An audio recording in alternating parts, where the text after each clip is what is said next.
You see, my friends, however grand the panel houses which we build, however grand the plans for the economic development of our nation, if the foundation is not grounded in the temple of the Lord, we may be building in vain with the results which the people of Haggai's community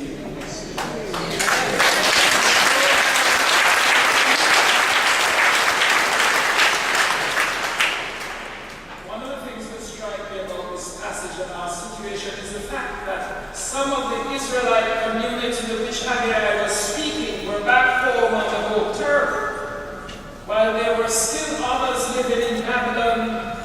whether by choice or by circumstance. Those who were on spots back in the home territory had a primary task to perform, while those who were still in exile probably sent their support and words of encouragement to the home crowd, while there were probably some who preferred the exilic life of Babylon and couldn't care less about those who wanted to take on the seemingly impossible task of resettlement and rebuilding. And dare I suggest that today we stand in the same relationship as residents and people of the diaspora with diverse commitments and interests. What then is possible by way of relationship between the two groupings of the one nation? There's a growing ambivalence here. Many back home see you as a kind of money tree.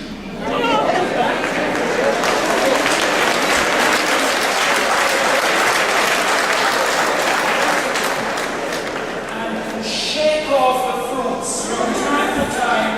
via Western Union.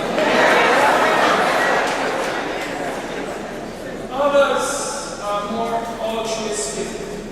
and wrestle with issues of their participation in investment and governance. However you seek to resolve with us that tension, I would suggest to you that focusing on that dimension, which I want to call the building of the panel houses,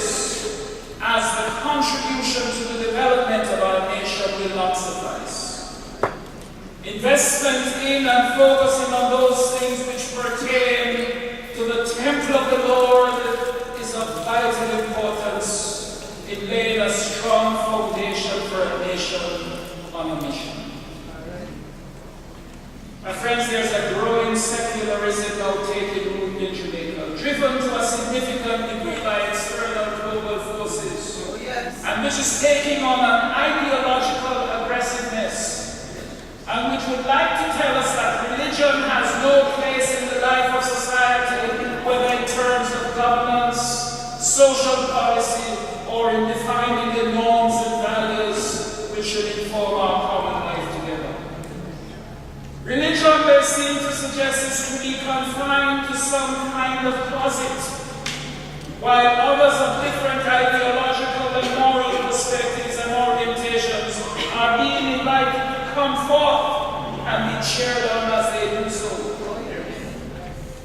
As fellow Jamaicans who share a profession of the Christian faith,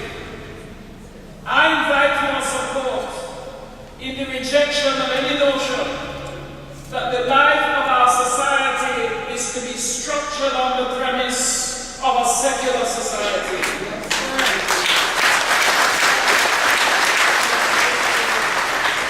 And that you affirm with all your energies that the religiously committed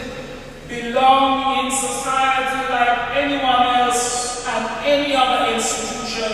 and that we will let our voices be heard above the will of society.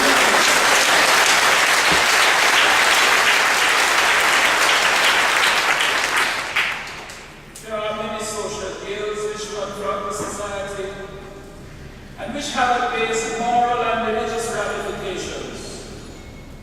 not just by way of implications, but by way of imperatives which must drive us as a nation and as religiously committed persons to act and to let our voices be heard, but beyond mere chatter for which we are so famous. You here in the diaspora and we back home must act in ways that the moral and religious implications of our faith commitment are evident to the society, even if it runs counter to those of our orientations. Finally, the message of Haggai is that with the temple of God and what it represents at the center of the nation's life, as a people on a mission, we can then look forward to a future of hope and blessing.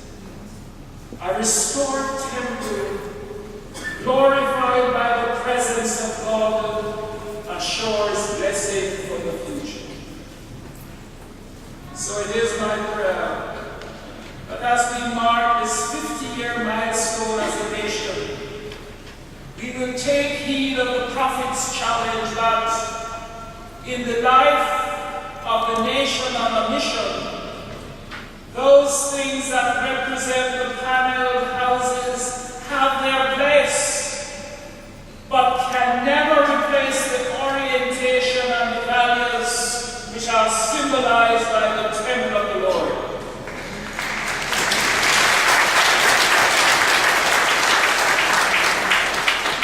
Accordingly, then, there must be a much deeper and personal dedication of ourselves as persons of faith and patriotic citizens if we are to lay claim to the promise of hope which the prophet offers, the promise of hope and blessing